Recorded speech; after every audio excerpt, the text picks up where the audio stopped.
everyone, and welcome to another episode of the Football Fignuts podcast. This is Season 9, Episode 4, if you counted all of them for some ungodly reason. This is Episode 354. I'm Craig. I'm Britt. And I'm Sean. And Sean's here. Yay! Sorry. Sean is here. We are back. We're getting ready to do our wide receiver preview. One of our longer lists of the year because there's so many teams and so many wide receivers. And there's a lot of question marks this year, not so much in our rankings, but in like who outside like the top 3 or 4, it's like a what kind of year. But before we get there, let's start where we always start. Let's start with Sean. Sean, what are you drinking? I am having Two Roads Road Jam. Oh, nice. How is Road Jam this year? It is still not as raspberry as I would like it, as it used to be. But it's not that bad. It's not all lemongrass, so. Oh, so it's not all lemony like it was the last couple of years? No. There is definitely some raspberryness to it, but again, not as raspberry as it was when we first were introduced to Road Jam. Gotcha. Interesting. Craig, what do you got tonight? So tonight I went in the opposite direction and on the other side of the world. I have a draft sake. It's and I'm going to totally murder this name, and I apologize. It's Hakusoru draft sake. It's a Junmai type of sake. So it's a cold sake. It's like 300 milliliters. So it's sake is served in little glasses. So I'm using a taster glass, and I enjoy sake. So there. Is this common to where you go? I mean, I don't know. I've seen very few stores that actually carry sake. Yeah, the normal store I go to in Fairfield does have not a lot, but it does have a good, 2 shelves worth of sake. So nice, very nice. All right, good. All right, let's jump right in, guys, because we have a lot to talk about. Let's go ahead and do some burning hot takes. Sean, do you have something you want to share with the group? Well, I mean, you were mentioning there's a lot of after the first couple of these are definitely the first couple of guys. There's a lot of opinion of what comes next, right? So my hot take is who in our rankings or even in ADP, who is going to smash their ADP? And I am thinking that let me just pull my thing out. No, my list up here. Well, according to our list, I would go with easily who could is definitely Garrett Wilson and Calvin Ridley. We have that. Garrett Wilson could easily be a number 1 wide receiver, I think, this year. He is down as a low kind of mid-2. And I think Calvin Ridley is down actually in the 3rd wide receiver. He could easily be a high wide receiver too. But the sleeper guy I have is the 5th wide receiver taken in this year's draft to the Houston Texans, Jaden Higgins, who I didn't even rank on this list, but he could easily be that 5th wide receiver that you draft or 4th wide receiver that you draft that's in your starting lineup by mid-year. Mm-hmm. I think we've all come to the realization that every year there's somebody who just comes out of nowhere. Puka Nacua on nobody's radar breaks through. Nico Collins all of a sudden is a name that people are talking about. There's always that guy every year that's just going to come out. This year, I'm looking at more of a veteran presence that I think people are kind of underrating a little bit. And it's a player I openly despise drafting. But I think where Mike Evans is going, I see him going around the wide receiver number 15 or 19, which puts him in like a wide receiver 2 range. Even though that's really not low, I think that he does this every time we put him down there. He just decides, screw you guys. I'm going to be like a top 3 wide receiver the first 4 weeks of the year and make everybody go rush for me. So I think us having him, we have him, spoiler alert, we have him at 17. I think he probably outperforms that this year. That being said, I'm still probably not going to touch Mike Evans. He just pisses me off every time I use him. So But he's a guy I definitely think could overperform where he's going on a lot of lists. Craig, who do you got? So last year, Sean convinced me Garrett Wilson was a number 1 receiver. And it was a terrible mistake. Although I do agree with Sean this year that he has a better chance of improving this year. That was a thing of that was not that was Aaron Rodgers. All right, Aaron Rodgers' fault because he ended up checking down a million times, and then his buddy came along, Devontae Adams. Guess what? Forget you, Garrett Wilson. We're going to throw to Devontae Adams. I think we have to do a little disclaimer. Sean is a Bears fan, so he automatically hates Aaron Rodgers, who's a former Packer, and now the Jets quarterback is a former Bear. So just I'm throwing that out there. But for me, I think someone who's gonna move up a lot as the year goes on is someone on the 49ers, because to me the receiving core is kind of broken right now, and Ricky Pearsall, yeah. Mm-hmm. I think he has a really good chance. I feel like he has a good chance to have like a Lad McConkey type year where he's just going to come out of nowhere that no one's expecting, especially with Debo leaving. I think he's going to probably fill that role for them. So I think it's him. Just to toss up really quick before we move on, there's another name that not just us, but I've seen experts ranking really low, and that's Brandon Ayuk. And I get that he's not back from the injury, and I've heard people say his ACL MCL injury was, ready for this, not typical. Oh no! Like, yeah, I mean, what does that freaking mean? Like, it is that good or bad? What when you opened up his knee to repair his knee, were there little gnomes in there running around? I mean, what the fuck does that mean? But so we don't even know when he'll be back or what kind of condition he'll be in this year. But there's a guy. Oh God, just Chris Collinsworth. You did. Sorry, you did. Here's a guy who could, if gets healthy and stays healthy. I mean, again, our highest ranking on him is 34, and we have people who didn't rank him at all. 3 of us didn't rank him at all. So this is a guy who could possibly, if he stays healthy, could really, really outplay that ranking pretty easily. So, Craig, what's burning with you tonight? So for me tonight is the Raiders. Why? Because the story is so stupid. It's incredibly dumb. That's not shocking. It's the Raiders. So this week the Raiders cut Wilkins. I think he's a defensive tackle. I'm pretty sure. Okay. So allegedly, first is because it's money, but it's because Raiders players were offended that he kissed another player's head. And it's just such a ridiculous story that I honestly don't know if it's from that and Raiders players complaining to the owner about him, or if it's actually because of money. So I just wanted to get your thoughts on it because it's such a stupid story. So I honestly had not heard about this, so I'm reading an AOL article on it right now. Apparently there was an HR report. Yes, they complained to HR about him kissing someone's head. Okay. I mean, you're talking about a culture where people slap each other on the ass all the time. Yes. And stuff happens in the bottom of tackle piles. So. Oh yeah. I mean, this is not something. This is truly weird. The least weird part about it is that it's the Raiders. True. True. I guess it'd be less weird if it was the Steelers, maybe. I think any team. I mean, even the Browns, this would be less weird that it happened on. Yeah, or more weird. Sorry, more weird. The Raiders are such a, and I've said this before, I know I'm hard on the Steelers. The Raiders are a weird organization, how they prioritize things.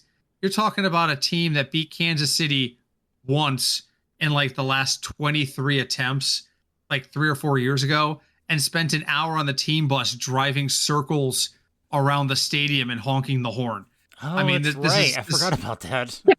I mean, that was the Chucky era, but I mean, they're just an odd organization on how they prioritize things. So the least shocking thing about this is that it's the Raiders. Yeah, I don't know. I don't even know how to react to this. I'm just going to leave it at that. Sean, what the hell do you think about this? It's God. It just people are bored. They need something to talk about. Apparently, I mean, what? It's I don't know. It's weird. I think it's a more societal issue with me than anything else. Than God forbid we should show any kind of I don't know. I mean, we can just leave it as I don't know. That's fine too. Yeah. I mean, that's pretty much it. The whole HR involvement is so strange to me too. And again, I worked in HR. I saw a lot of shit. And I've heard stories. People, this happens to me all the freaking time. Hey, Britt, you used to work in HR, right? Let me tell you about a story. Okay, here we go. Here comes something that I can't possibly foresee. And I had one a couple of weeks ago. A family member came to me and said, a friend of mine just got terminated for workplace violence. And I said, okay, what did she do?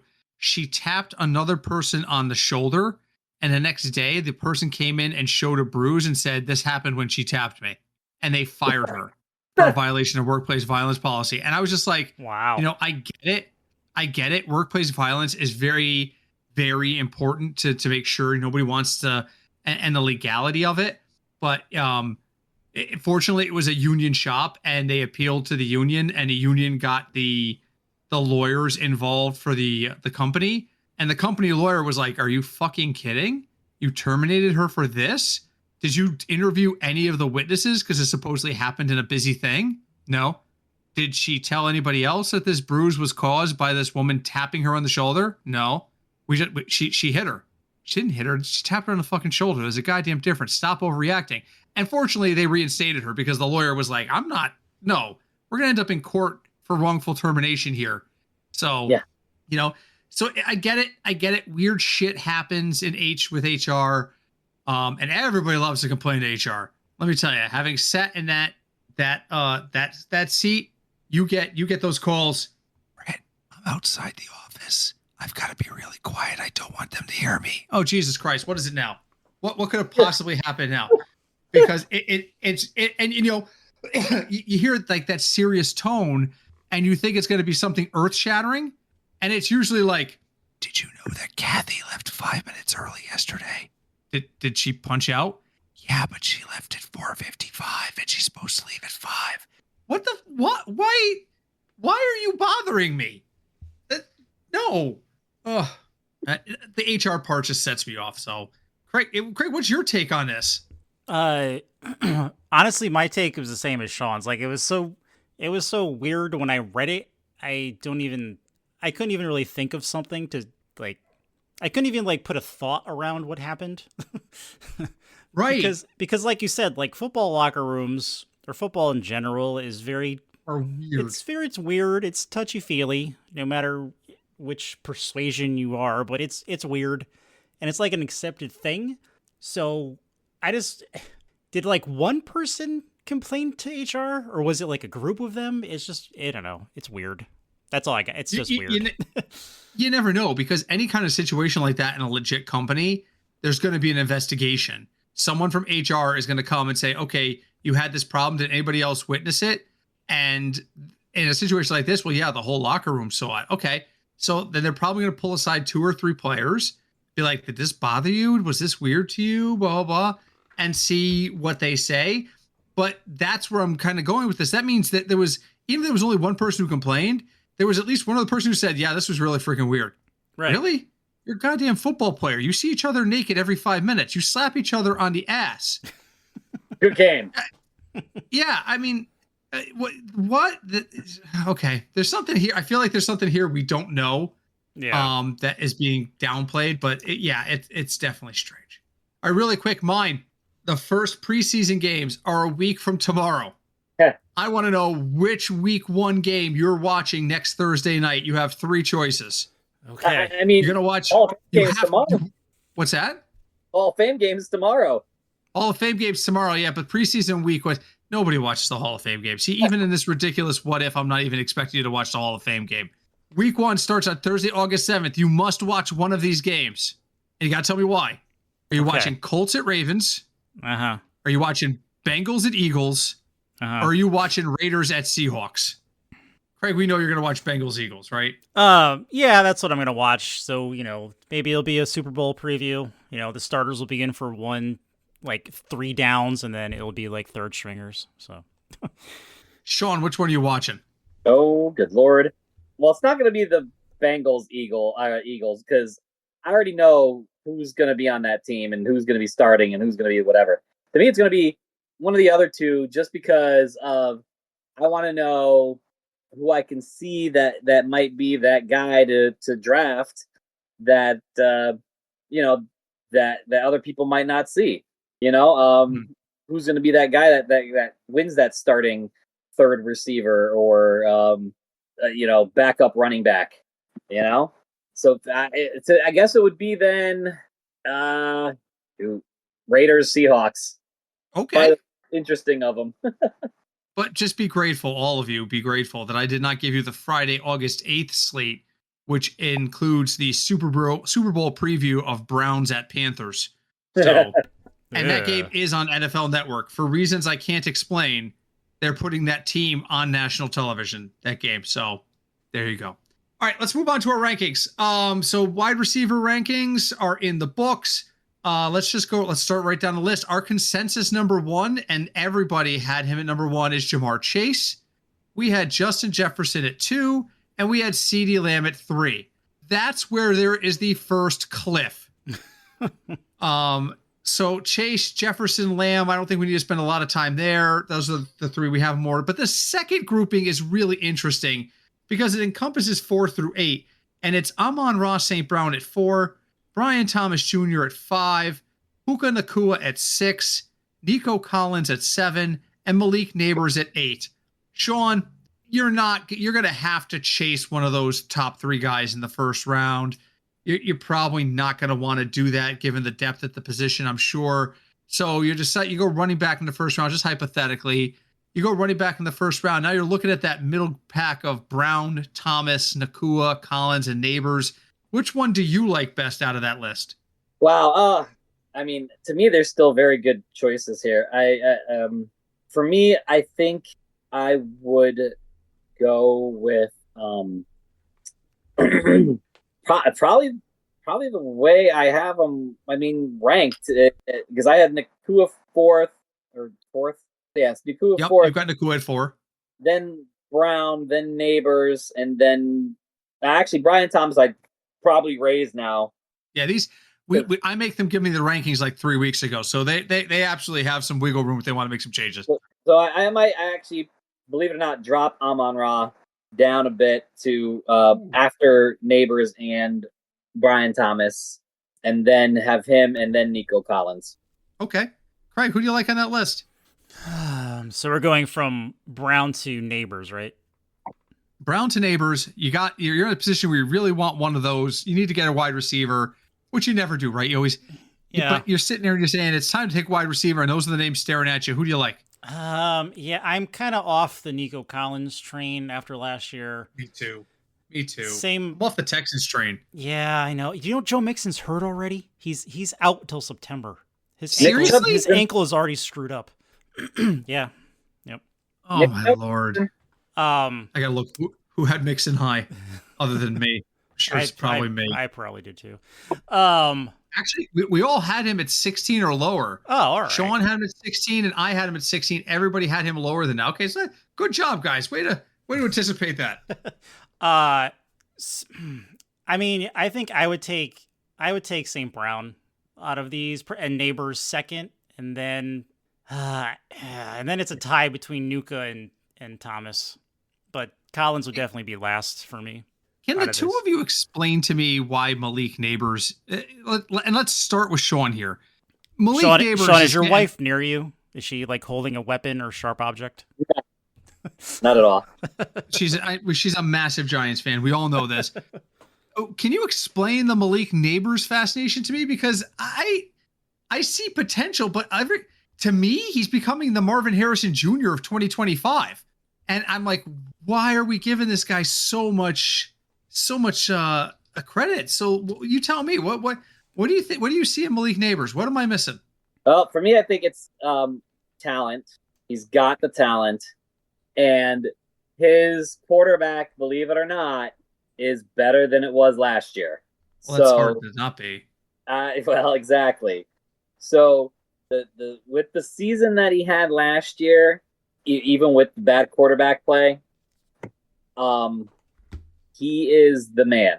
I mean, truthfully, who are they else are they gonna throw to? Who's their second receiver? Does anybody know? Can you even name it off your head? Is that Sterling guy still there? Is it Wandale Robinson? I don't know. He's still there. Darius I don't know if he's number 2. Hold on, I'm pulling it up now. It's Wandale Robinson and Darius Slayton. Yeah, exactly. Wow, this is a bad core.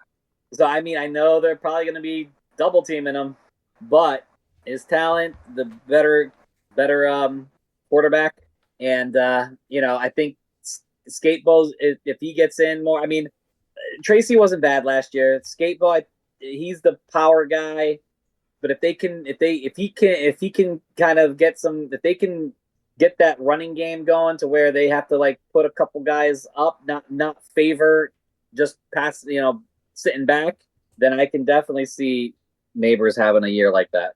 I swear to God, if Tommy DeVito sees the field this year, you never know. There is no way, not with Dart and Wilson there, unless both of them get Russ, Jameis, and Jackson Dart. And that field eats people. How can I forget that? You never know. That field does eat people. You're right. I know the fans freaking love him, but I can't with him. I mean, he appeared in last year. He only appeared in 3 games, but in 2023 they used him in 9 games because of injury, and he still found his way to the field 3 times last year. Oh my Lord, what is? That's because they didn't want to pay Block the bonus. That's true. Yeah. Craig, what Sean brings up some good points. Maybe I've undervalued him. He did have 109 catches and over 1,100 yards with a really terrible core. Maybe I'm just not giving him enough credit.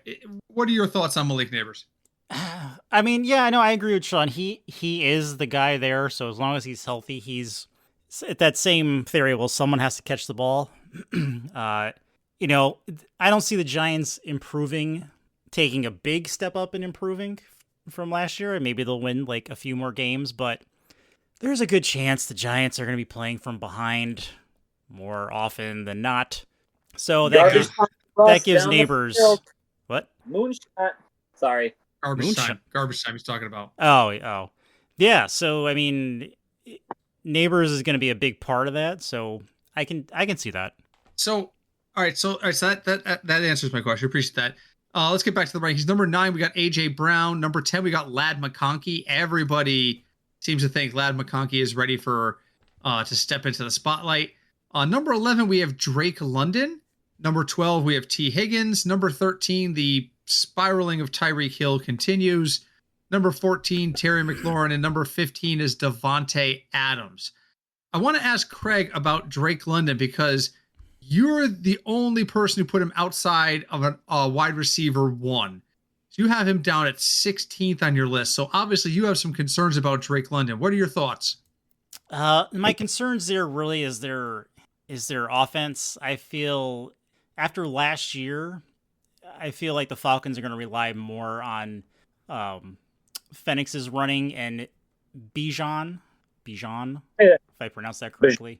Bijan. They're going to rely on Mr. Robinson. They're going to rely on him more. And from a fantasy point of view, I can't trust Falcon receivers right now. So I just can't. I think that's understandable. I can't do it. It's understandable. And God forbid, not Kyle Pitts. I don't care what the internet tells you. Yeah. Yeah, we'll get into that next week. Sean, in that group of people, you actually have a surprising take in that you have Devontae Adams all the way down at number 22. Do you think Adams isn't going to be able to get a target share? What are your thoughts? Well, I mean, with Puka, I mean, look what I know Cooper Kupp is fell off the earth, but when he was back and healthy, he still couldn't get all the targets away from Matt Stafford. Matt Stafford is notorious for feeding one person. And before, it used to be Cooper Kupp, now it's Puka Nacua. Before that, it was Calvin Johnson. He is notorious for, this is my guy, this is who I'm going to throw it to. And I just think, I still have him as a wide receiver too, a little further down, back end, but I just don't see how he could be, right there in that high end. I just don't see enough. Because they're gonna run with Kyron, they're gonna throw it to Puka, and he throws it to Puka a lot. Mm-hmm. And I just don't see the target share being there for him to produce those kind of numbers. You're drafting him. If you're drafting him at 15, you're drafting him at his ceiling. I don't want to do that, especially being older now. I do not want to draft him at his ceiling. Would it shock you to learn that Puka Nacua had 129 targets and Cooper Kupp had 108? Puka wasn't he injured for quite a bit though? I never remember. I never remember if people are injured. I'm injured all the time these days. I don't remember if he missed time. But it definitely towards the end of the season, I think that number got very skewed. Fair enough. He did, to your point, when you look at snap count, Puka actually had fewer snaps than Cooper Kupp and DeMarcus Robinson last year. Yeah. And yet still led the team in targets. So yeah, maybe it was a ramp up. Good point. Appreciate that. All right, back into this. Number 16 is Jackson Smith-Njigba. Number 17 is the aforementioned Mike Evans. Number 18 is Marvin Harrison Jr. Number 19 is Garrett Wilson. And number 20 is Rashee Rice. I've got Rice at 16, and even I think I've got him too high. Can we expect anything? Is there anyone in the Kansas City wide receiver core we can trust at all? Right now? No. Isn't one of them in jail? Didn't something happen? Was that Rice? him? Rice might be facing a suspension. And if you've paid attention to how ADPs have gone, Rice has gone down and down and down since the news that he might be suspended for quite a few games this year has gone down that ADP, and Xavier Worthy has been climbing up. I don't know if he's passed him yet, but I think that Xavier Worthy towards the end of the year did step up and did become that wide receiver one for the Chiefs. Mm-hmm.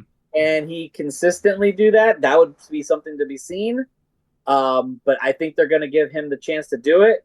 And with the uncertainty of Rashee Rice, I love the talent. And if I knew he was completely healthy and not facing any charges or suspension, he would be much higher on the list.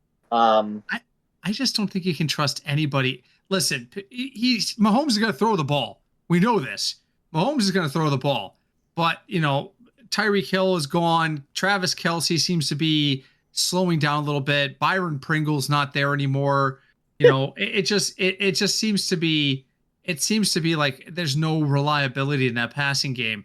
Interesting point. Sports Illustrated said that they're expecting, this is 2 weeks old news, so most people probably heard this, and it could have changed by now, but the most recent prediction I can find is 5 games. Is that they're expecting him to get at least 5 games, because as this thing agitated through the courts, the more disturbing details that I'm not immediately familiar with came out. But Sports Illustrated was like, if I'm the Chiefs, I'm more than happy to let him sell out the first 5 games, because they're at the Chargers. Okay, that's a rough game. They're at home against the Eagles. Okay, that's going to be a rough game. But then it's Giants at home against the Ravens, and then in Jacksonville.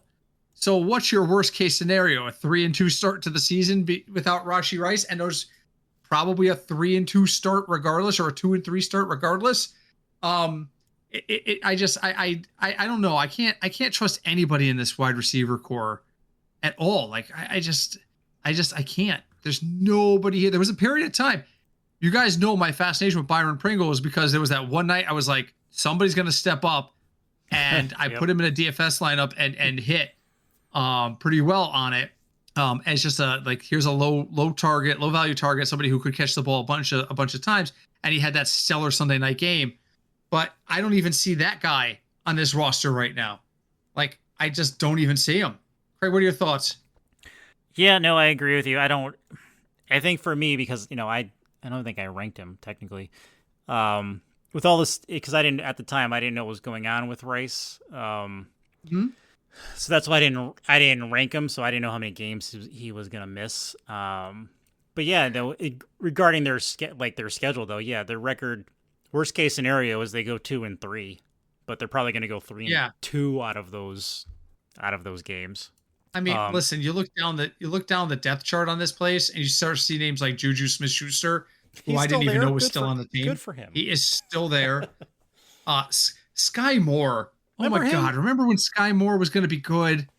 Yeah, he was going to be the next Tyreek Hill. That God. And then I don't know. They got his hands cut off or something, but he couldn't catch the ball. But that's a whole. All right. Continuing down our list, number 21 is Zay Flowers. I find that fascinating, given the fact that Zay Flowers had a pretty decent year last year, but we're all pretty consistent. Nobody has him higher than 19th, and some of us have him as low as 28. Zay Flowers at 21, DK Metcalf at 22, DJ Moore at 23, Cortland Sutton at 24, and then Devontae Smith at 25. That 21 through 25 block feels like there's got to be somebody who's going to vastly outperform. Craig, is there a name there that you think has a lot of good potential this year? Let me just look at this again. Where did we stop on this list here? We're at number 21 through 25. So Zay Flowers, DK Metcalf, DJ Moore, Cortland Sutton, and Devonta Smith. I know where Craig isn't going to go. You're not going to say DJ. You're right. I'm not going to say DJ Moore because Sean convinced me DJ Moore was a good receiver one time, and he wasn't. And he wasn't. It was also very sad. Out of this list, I probably would lean towards Devonta Smith, mainly excuse me, mainly because of the team he's on. Yes, there is the tush push, but he's their stretch the field guy. So you're gonna have weeks with him where he's gonna only get he's gonna be 3 catches for 28 yards, and then he's gonna have another game with 4 catches for 180 yards. So out of everyone, probably Smith. Sean, Zay Flowers, DK Metcalf, DJ Moore, Cortland Sutton, Devontae Smith. Who do you like? As much as I like DJ Moore, there's a lot of mouths to feed in Chicago. DK Metcalf, I have always liked DK Metcalf, but I'm not sure about in Pittsburgh, especially Arthur Smith. Mm-hmm. I think I have to go with Cortland Sutton here. I think with that, the offense that Sean Payton wants to run, he just got paid, and Nick's wanting to throw it down the field. So I think that's where, when he's not running, of course, I think that's where I'm going. Cortland Sutton can definitely outperform that number 24 ranking. Interesting. All right, so you're both completely wrong on this. The correct answer is DJ Moore. What you're missing here is that DJ Moore had 140 targets last year and was 98 for 966 and 6 touchdowns. Now, while those are not career highs and those numbers, the yardage is down, what's important to remember is last year was the first year in his career where he did not average 10 yards per reception because the Bears went to this short kind of like, holy crap, we can't protect our quarterback. Coaching. Just throw. Yeah, it's a coaching thing. I think DJ Moore bounces back, maybe not all the way up to the levels of 2023, but don't be shocked to see 90 receptions for 1,200 yards or 1,100 yards. I mean, that's the thing. I mean, I'm looking at his numbers right now. 9.9 yards per carry. He had never been under 12. I'm sorry, per reception, not per carry. He'd never been under 12 yards before per reception in any of his previous seasons. And he was in Carolina. The guy's always played for bad teams. So I think DJ Moore. Well, Chicago wasn't good last year. I mean, what do you want me? All right, back to the rankings. 26 is Xavier Worthy. Again, can't trust a Chief. 27 is Jordan Addison. 28 is Jamison Williams. 29 is Chris Godwin. And number 30 is George Pickens. Does anybody think the George Pickens experiment could work out? No. Yes. Okay, so here we go. I want to hear why it's going to work, and then I want to hear from Craig why it's not. Go ahead, Sean. Where was he the last year, 2 years, whatever? Oh, I'd have to go look back. I don't remember. It's Pittsburgh. Oh, you mean physically? I thought you meant in the rankings. Sorry. No. It was bad. I mean, they had no quarterback. They have no passing. They were on a run centric team, and he was still decent. Mm-hmm. Now he's going to a offense that goes from the. I think if I remember reading this correctly, last year Pittsburgh was like the 28th ranked passing offense to Dallas, where it was the 3rd ranked passing or offense. Sorry, he's going to have much more opportunity to shine. He's going to have the CD Lamb on the other side that's taking away the coverage that he was facing all the time. If he's going to shine, it's going to be now, and he can definitely do the would you say experiment? I think this can be a successful experiment. Okay, Craig, why is he wrong? Because if you look at George Pickens' history, I don't like he's going to have an explosive season, but I think it's going to be the other way. You know, he's going to have plays where he's going to run the wrong route, or someone who's quarterback is going to throw an interception, or something dumb is going to happen, and he's just going to like stop running. Like there's going to be an interception, and the guy with the ball is going to run right by him, and he's just going to look at him and walk off the field. I have no faith in George. Like, sure, he's talented. It's fine. But I have no faith in him, like, being consistent enough to rely on him fantasy-wise. Because at any point in time, he can just stop playing. Just be like, fuck it, I'm done. I don't care. We suck. And that's part of the reason why last year he only had a 57% catch rate. And the previous year his catch rate was just shy of 60%. So I can understand that too. I don't have a horse in this race. I'm avoiding George Pickens myself, but I am very much interested to see how this pans out. I really just want to see if he can be. If you can't be successful in Pittsburgh, that's a huge, because of your behavior, that's a huge red flag. And if you're going to sit there and say it's because the team was stinking and I'll be better off in Dallas, then I need to see something out of you in Dallas. So George Pickens will be somebody I would not pick up unless I absolutely had to. Another person in that group that I like, Jameson Williams. I think he showed that towards the end of the season he can take the step forward, and I think this year it's gonna be seen that he's gonna be a viable number 2 and can be a high end number 2 in fantasy. All right, let's go through the 31 through 40 really quick. 31 we have is Jalen Waddle. 32 is Jerry Jeudy. 33 is Calvin Ridley. 34 is Travis Hunter. 35, I'm going to absolutely murder this name. Tetheroa McMillan. I have no idea who that even is. I am so out of touch, I guess. He's a rookie. Okay, it's always a rookie that I don't know. It's 36 is Jalen Reed. 37 is Chris Olave, who until I sat down to do rankings, I wasn't even sure was still in the league. 38 is Deebo Samuels. 39 is Stephon Diggs. And number 40 is Jacoby Myers. Last question for the group before we start going to, well, 2 last questions before we go to final thoughts. Stephon Diggs is really the change of team that much, or do we think he's lost a step? Sean, what's your thoughts on Stephon Diggs? Why is he plummeting down the rankings so much? Is it really that much on the change of team? Wasn't he injured as well? Yes, he broke his knee. I feel like he's always injured. So with injury, with the that's right. He only played 8 games last year. You're right.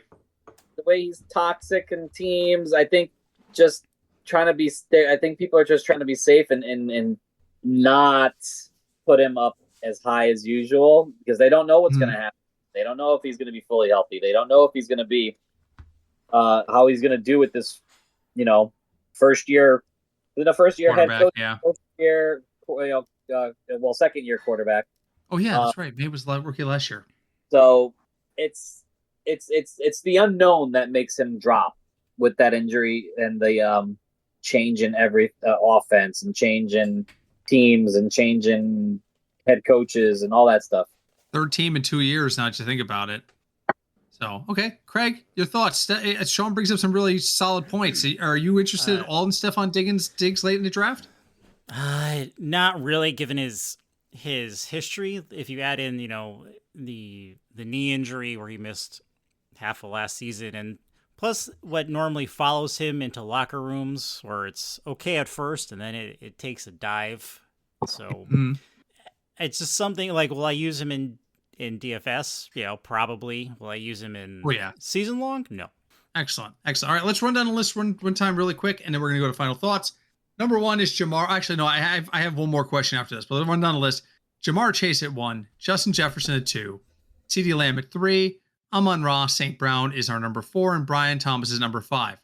Number 6 is Puka Nacua, Nico Collins, Malik Nabers, AJ Brown, and then Ladd McConkey round out the top 10. Drake London is 11, T. Higgins is 12. Then we got Tyreek Hill, Terry McLaurin, and Devontae Adams rounding out the top 15. Jackson Smith-Njigba, Mike Evans, Marvin Harrison Jr., Garrett Wilson, and Rashee Rice comes in at 20. Zay Flowers is at 21, followed by DK Metcalf, DJ Moore, Cortland Sutton, and Devontae Smith. Xavier Worthy at 26. And then we got Addison at 27, Jamison Williams at 28, Chris Godwin at 29, and George Pickens at number 30. My final question for the group. What name haven't we said that people need to keep on their radar? Craig, who haven't we talked about that should be on people's radar? Ooh, that's a good one.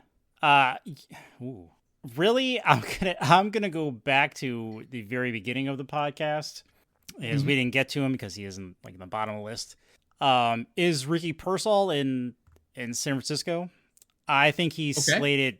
Me, just personally, just a feeling. I think what happened to the receiving core in San Francisco is going to give him a giant opportunity. And like I mentioned before, I think he's going to have a Ladd McConkey type season. All right, Sean, who's the one guy we haven't talked about that people should be aware of? Oh, so many. But looking at the rest of our list here, I have always been a Michael Pittman Jr. truther, and I still believe he is a very good wide receiver, and that he could definitely, depending on his quarterback plays, I think that's what's kind of holding him back. Daniel Jones wins, believe it or not, the starting quarterback. He will definitely be back up in wide receiver 3 range. If it's well, God, I can't remember his name now. The other guy. Why am I blanking? I don't know. I'm not sure. Richardson. Yeah, okay, that was like, where are you going? if it's Richardson that wins the starting QB job, a little bit less enthusiastic, but they're gonna have to just tell Richardson, you need to throw the ball, boy. You can't just sit there and run every day. You gotta watch. You gotta read your progressions. So I think it's Pittman. Okay. The name I am kind of eyeing. I'm just looking at the list to see who I actually ranked that we didn't talk about. I don't want to jinx this guy, but I am very curious about how Debo reacts this year, if he can stay healthy and he can stay productive. So he definitely, I know everybody's big on Debo's put on weight and all that stuff, but Debo Samuel is definitely the one I'm looking at. Just kind of, I think he has something you should watch, not something you should draft, someone you should watch. All right, guys, believe it or not, we are just about out of time. It is time for final thoughts. Let us start with Sean. Sean, what is your final thought for this week? I kind of have 2 now because I'll explain. But my first one is don't sit there and be set on one guy for these for your wide receiver. Don't say I have to draft this guy. I think Cinch said it last week. Think of tiers. If the guy is in your tier, if one is picked, you're going to the other one. Don't be caught up on I had to have this guy. The other one is this week there was a mass shooting at an NFL office, and the guy claimed that it was about CTE And it very mild might be, but we have to take mental illness seriously in this country and get the right treatment for these people. Well, I don't want to say these people, but for people who are having issues, and to get the help that they need, So that's my other thought.